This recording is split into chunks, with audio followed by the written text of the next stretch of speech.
I received this Cat branded power station for Christmas, and it's got some pretty cool features. So I thought I'd do a little review here and actually test out each feature and see if it measures up to the advertised specs.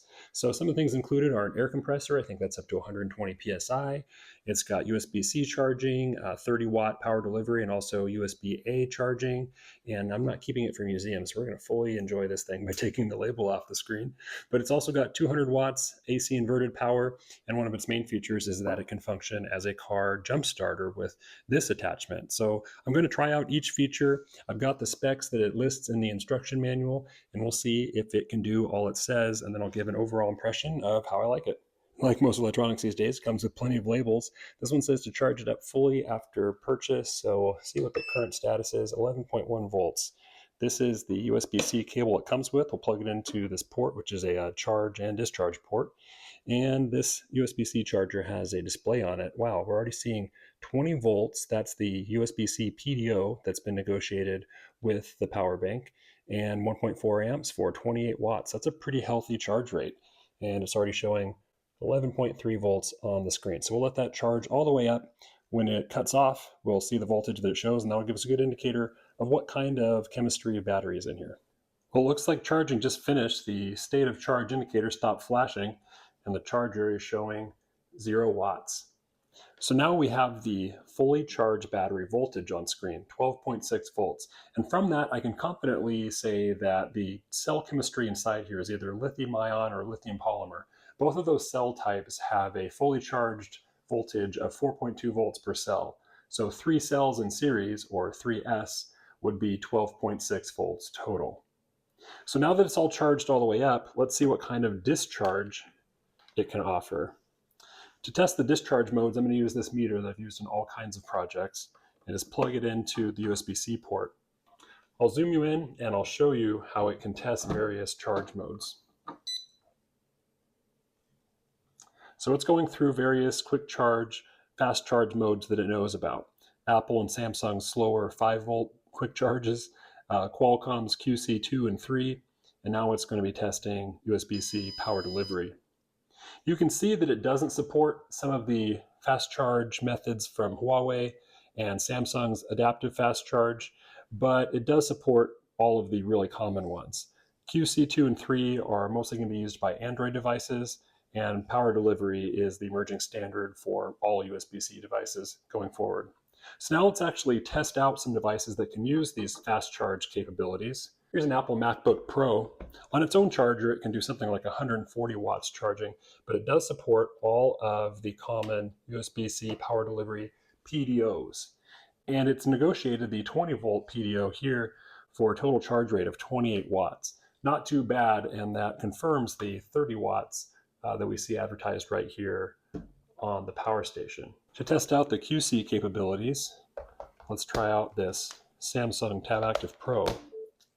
So it's negotiated 9 volts, just a little bit under, and it's pulling about 14.5 watts. And Qualcomm's Quick Charge can work on USB-C and on USB-A. So let's go ahead and test that on the USB-A port. I'll use this USB-A to USB-C adapter cable that came with the power station so that I can plug into the USB-A port and continue to use the USB-C port on my meter for running this test. So you can see shortly after connection, it steps up to the 9-volt QC level. Now the voltage is actually pulled down a bit. We're only seeing 8.7 volts here. And the wattage is also pulled down. It looks like about 12.7 watts versus the 14.5 roughly watts that we saw using pure USB-C. But this does prove that it's using the QC protocol to negotiate up to that 9-volt level. And it is pretty close to the advertised 15 watts here on the box. Now I want to test the AC outlet port. To do that, I've got another test tool. So here's the deal. I want to use this meter called a kilowatt to measure how much energy this hairdryer actually uses, and then use that to compare to the advertised specs on the power station. Problem is, this doesn't work with the outlet on the power station. I think I know why. I think this wants what's called true sine wave, which is a nice 60 hertz AC frequency that's very smooth, and that's what you get out of the wall. Whereas the power station actually provides what's called modified sine wave. So it's kind of a up, over, down, rather than nice curves. Not a problem for lots of devices, especially ones like this. This is a resistive device. Some very, very sensitive electronics may not like it, and I think this meter is one of those since it's relying on that curve to be able to measure. Anyways, not a problem. What I can do is run the hairdryer on a wall outlet, see what the power requirement is, and then just run on that same setting on the power station. So here we go. I'm just going to run it up to its first level, and hopefully it's not too loud.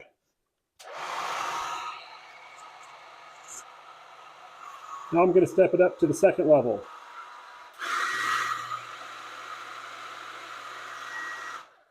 So on level 2, we saw 209 watts measured, and that's just a little bit higher than the 200 watts that's advertised or is printed on the front of the power station. So let's see if it can run this hairdryer in that same mode at level 2. So we'll plug in this hairdryer into the onboard AC outlet port. We're already in AC mode. I'll flip it on to level 2. Here we go.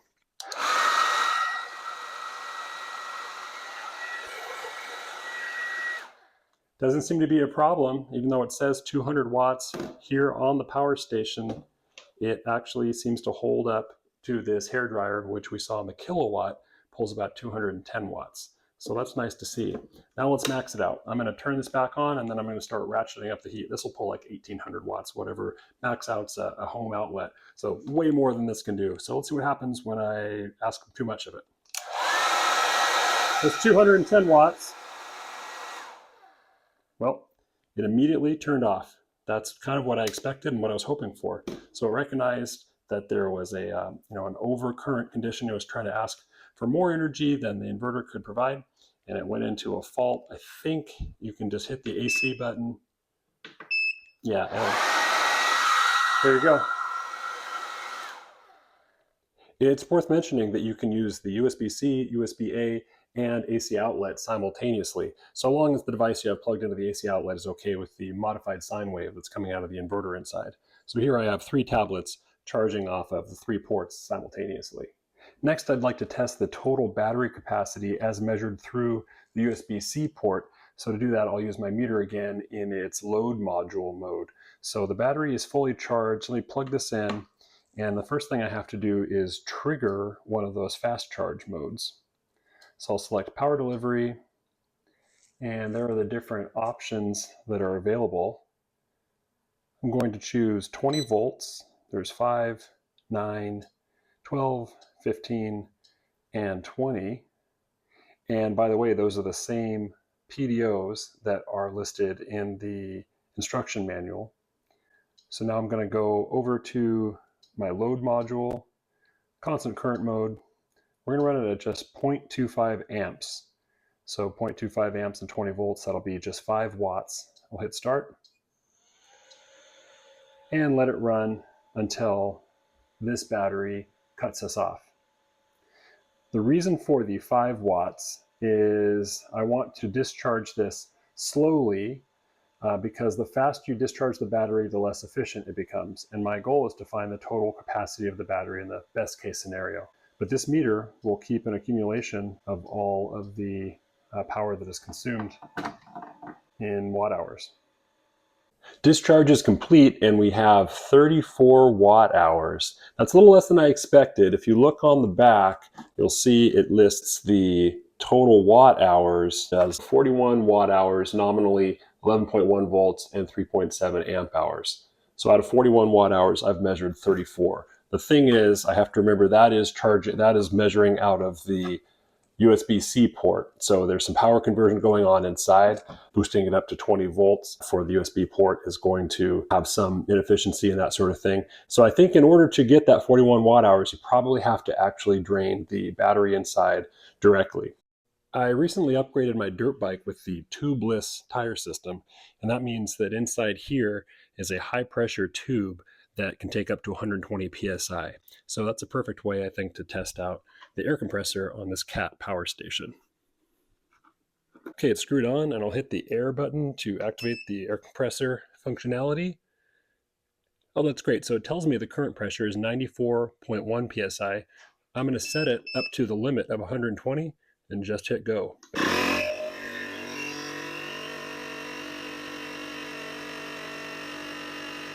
Awesome. pretty easy. I really like that it has the pressure limit that you can set here and then just hit go rather than sitting here holding onto a trigger or something like that. Here's a more everyday example. My car has been nagging me lately that this tire's a little low. It's right at about 35 PSI and it needs to be set to 42. So let's run it and see how long it takes.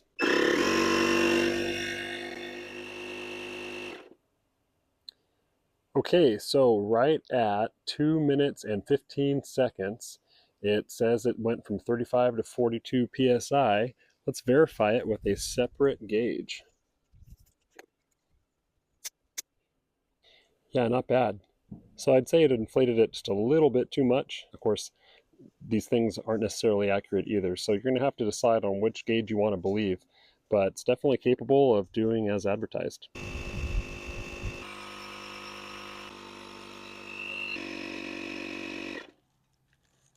Well, there's the last of 4 tires topped up on this Ford Escape I don't drive very often. They were all down around 26, 28 PSI up to 38. So let's unplug this and see what the actual pressure is on another gauge. And it's showing a little over 41. So depending on which gauge you trust, it's somewhere between 38 and 41 PSI. In any case, I have found that the cutoff is consistent fill to fill on this, even if it's not correct. Absolutely, it's correct relative to itself, if that makes any sense. And the voltage, we're still at 10.9 volts, so it looks like half full on the battery gauge there. Maybe a minor thing, but I like these hose stowage as well. It keeps it really well organized here. Last but not least, let's test the booster or jump starting capability of this power station. So to do that, I've got a pair of deep cycle batteries that are in parallel, and I've got my meter hooked up to show that they are quite low at 9.2 volts. These are really, really, really dead. And so what I'll do is plug in this adapter for the power station, and it turns green initially, but then turns red. And that's because these batteries are too low for the booster to connect to them. That's kind of a safety thing that's built into it. That's true on all boosters that I've seen. So if your batteries are super dead, this isn't going to help you. What I found is you need to have your battery at least about 11 volts before this will accept it for a boost. So I've got a charger here set up out of view, and I'll just give it some power. Yeah. Now I'm going to disconnect my charger and voltage drops back down. But since it's up above 11, now I can connect the adapter and it will stay green. Now I've connected the battery boost adapter to the power station, and I've also connected up this battery load tester. This is meant for testing lead acid car batteries. The batteries are holding at just over 11 volts, and so I should be able to connect up the boost adapter to the battery and have it stay green. And sure enough, it's green. And now we should be ready to test the boosting. Let's check the voltage one more time just to see where we're starting. 4.1 volts per cell, 12.3 volts total. When I press this button, it's going to apply the load. So here we go.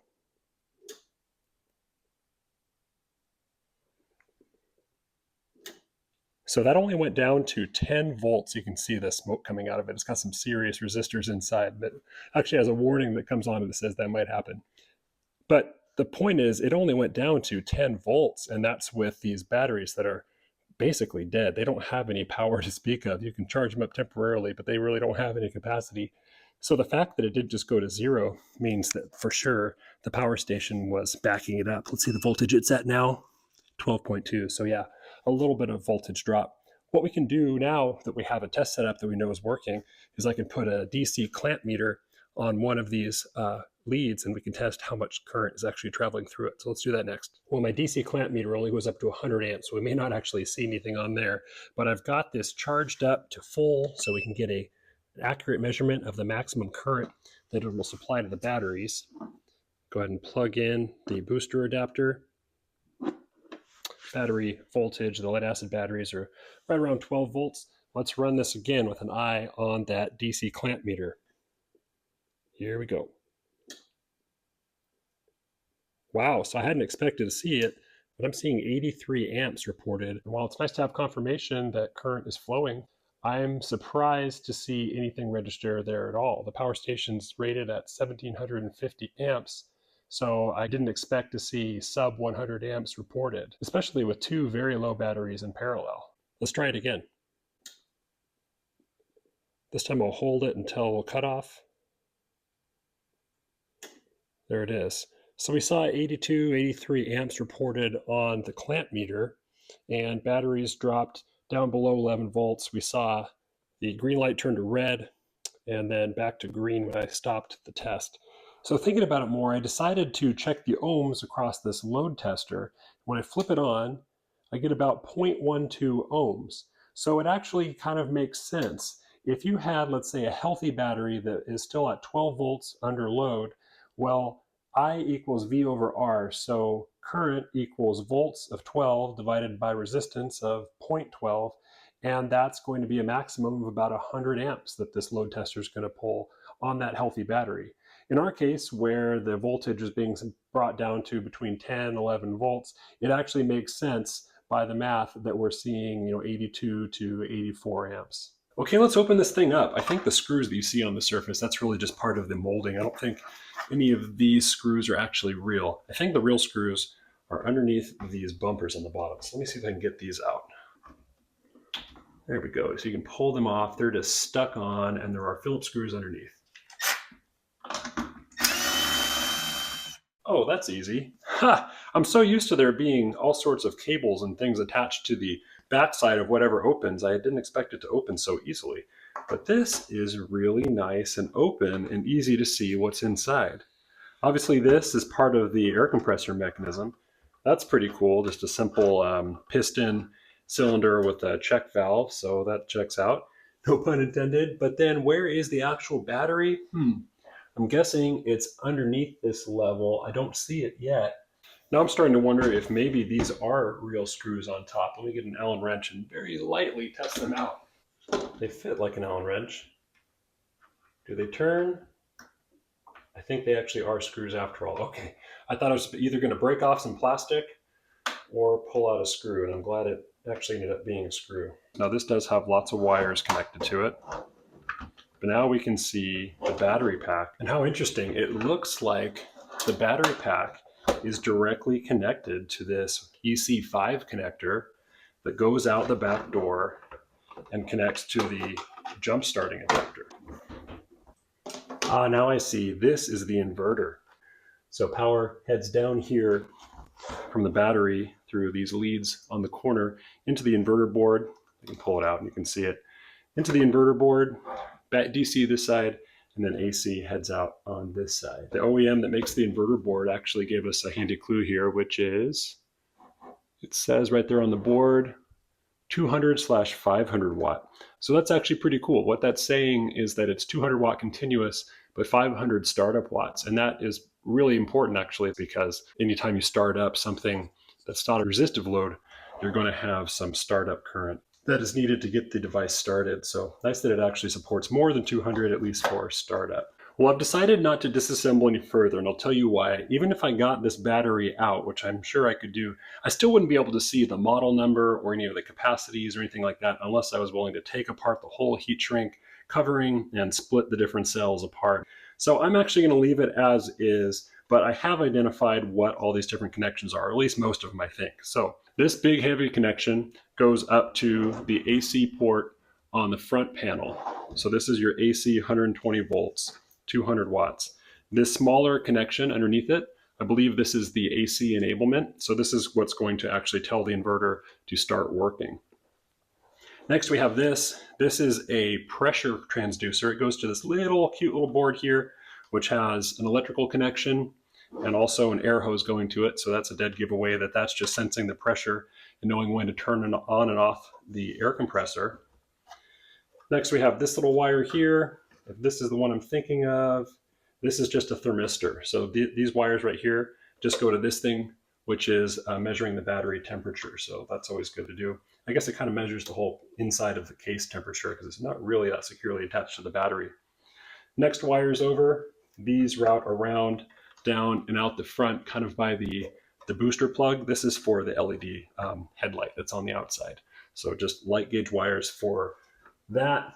Next, these are the balance connectors. I don't know if this will actually actively balance the cells or if this is just measuring to make sure that the cells are within bounds. Because if you're charging, even if you have an out of balance condition, The first thing to do is just to make sure you know if one of the cells is getting overcharged. The better thing would be if they actually do active balance. Next, this is the XT30 connector, pretty heavy gauge wire. I mean, relatively speaking, looks like it's a 16 gauge wire. It goes down to the air compressor to actually send power when it's turned on. And then we have this smaller wire here that goes from the battery up to, through an XT30 connector, up to the main board on the front. And I'm going to assume this is what provides the 30 watts for USB power. And I'm assuming the boosting actually happens up here. It's just pulling 12 volts off of the 3S battery, and then it's going to do the power conversion for USB-C up front. So I'm going to put this back together. One nice thing is actually that there is a lot of space in here. That's good for airflow and for fixing it if you ever had to as well. It's not so good if you let both sides open at the same time though. So that's what's inside, and I have to say it seems built pretty well. Purely from a hobbyist point of view, I really appreciate that the true battery positive and negative are available unimpeded on the outside of this device. You can see I have my multimeter plugged in and I'm getting that full battery voltage. If you've seen any of my videos where I revive these NOCO boosts, you've seen that it's pretty tricky to get access to the internal battery here so that you can boost those voltage levels up and get these charging again. Whereas on something like this, it'd be very easy to charge from the outside or use that port to power other projects that need high current capability. This is a totally standard EC5 plug. Just remember that round is ground. And from a safety and convenience point of view, I really appreciate that this is included as well. This is going to protect you from things like reverse polarity, overcurrent, or over discharging this battery. So that makes it just really convenient for going and jump starting a car without having to worry about those risks. Overall, I think this is a great battery booster and jump starter that has other features added onto it. The type of battery that's inside here is a 3S LiPo pack, and LiPo is fundamentally made for high current discharge, but really limited total capacity. So if you were to get something like a so-called solar generator this size, it would have lots more total energy, but it wouldn't be able to jump a car. This lists 41 watt hours. For comparison, here's an old school USB power brick, and it's like 52.9 watt hours, but this can't jump start a car. So really what they've done is made a jump starter that can power some other devices, like the inverter is a natural addition. Being able to run the motor for an air compressor, that's a perfect match. You don't really need a LiPo to run these USB ports, but you might as well have them as well. The battery pack is about this big, and for comparison, that's about twice the size of what I found inside this NOCO.